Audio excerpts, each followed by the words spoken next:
আসসালামু আলাইকুম, সবাই কেমন আছেন? আজকে আমি রান্না করছি শিং মাছের একটা ভুনা। আলু দিয়ে টমেটো দিয়ে করছি। আর এই জন্য আমি 4টা শিং মাছ 8 পিস করে কেটে নিয়েছি এবং খুব সুন্দরভাবে আমি উপরে আবরণটা পরিষ্কার করে নিয়েছি। আর পাশে যেগুলো ছিল সেটা হচ্ছে শিং মাছের ডিম আর তেল। আর এই যে গোল গোল আলু আমি ছোট ছোট তা কেটে নিয়েছি, সাথে হচ্ছে টমেটো কুচি করে নিয়েছি। আর এই পর্যায়ে হচ্ছে আমি মাছের সাথে লবণ হলুদ অ্যাড করে মাছটা সুন্দর করে একটু মাখিয়ে রাখবো। 5-7 মিনিট কিংবা 10 মিনিট যদি এভাবে লবণ হলুদ দিয়ে মাখিয়ে রাখা যায় তাহলে ভালো হয়। আর এই যে আমি কি সুন্দর করে মাছে হলুদ মাখিয়ে হলুদ করে দিচ্ছি ওদেরকে। তারপরে এই পর্যায়ে হচ্ছে আমি মাছটা ভেজে নেব। আর একটা টিপস শিখিয়ে দিই, যারা নতুন রাঁধুনি তারা অনেকে জানে না। অনেকে মাছ ভাজতে যে মাছ ভেঙে ফেলে, তারা হচ্ছে কড়াইটা খুব ভালো করে গরম করার পরে সে কড়াইয়ের মধ্যে হচ্ছে পর্যাপ্ত পরিমাণে তেল দিয়ে সেটার মধ্যে খাবার লবণ দিয়ে লবণটা খুব ভালো করে মিশিয়ে নিয়ে তেলটা গরম হয়ে যাওয়ার পরে মাছটা দিলে মাছটা আর কি ভাঙার সম্ভাবনা কম থাকে। এই যে খুব সুন্দরভাবে আমি মাছগুলো একদম কড়া করে ভেজে নিয়েছি। ওই তেলের মধ্যে আমি পেঁয়াজ কুচি দিয়ে আর একটু তেল আমি অ্যাড করব।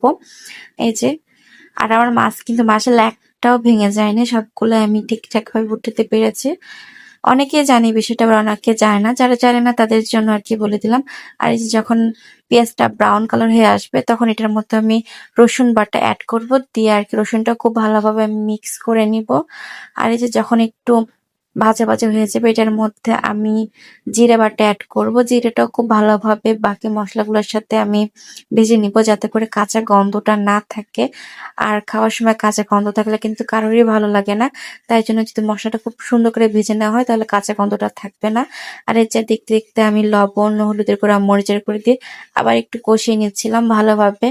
যখন এরকম হয়ে আসবে এটার মধ্যে আমি হালকা একটু পানি দেবো যাতে করে মশলাটা পুড়ে যেতে না পারে সেজন্য। আর এই যে যখন পানির সাথে একটা মশলাটা সুন্দরভাবে কষিয়ে চলে আসবে, উপরে তেল চলে আসবে, এই পর্যায়ে আমি টমেটো কুচি করব।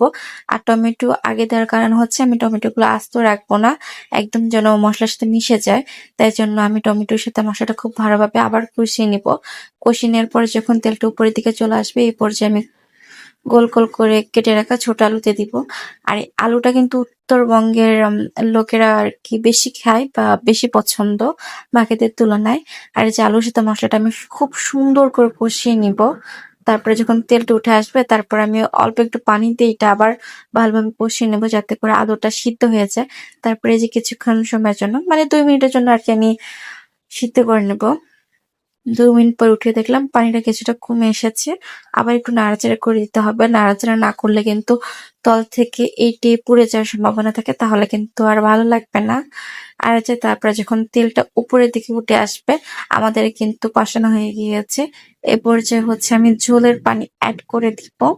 আর এই যে যে যেমন ঝোল খায় সে তেমন পানি দিবে। আমি একটু হালকা হালকা মাখো মাখো ঝোল রাখবো, বেশি ঝোল রাখবো না। আর এই যে পানির সাথে খুব ভালো করে মিশিয়ে আমি ঢাকনা দিয়ে ঢেকে দিব কিছু সময়ের জন্য। তারপর ঢাকনাটা উঁচু করে আমি দেখলাম যে ধকপক করে ফুটছে। এই পর্যায়ে আপনারা লবণটা চেক করে নিতে পারেন। তারপরে ভেজে রাখা মাছটা আমি এটার সাথে গিয়ে খুব ভালোভাবে মিশিয়ে নিয়েছি। আমি আবার একটু সময়ের জন্য এটা ঢেকে দিয়েছিলাম। আর এই যে তার কিছুক্ষণের মধ্যে আমাদের রান্না হয়ে গেছে। আর কালারটা দেখে বুঝতে পারছেন কতটা সুন্দর, কতটা মজা হয়েছে।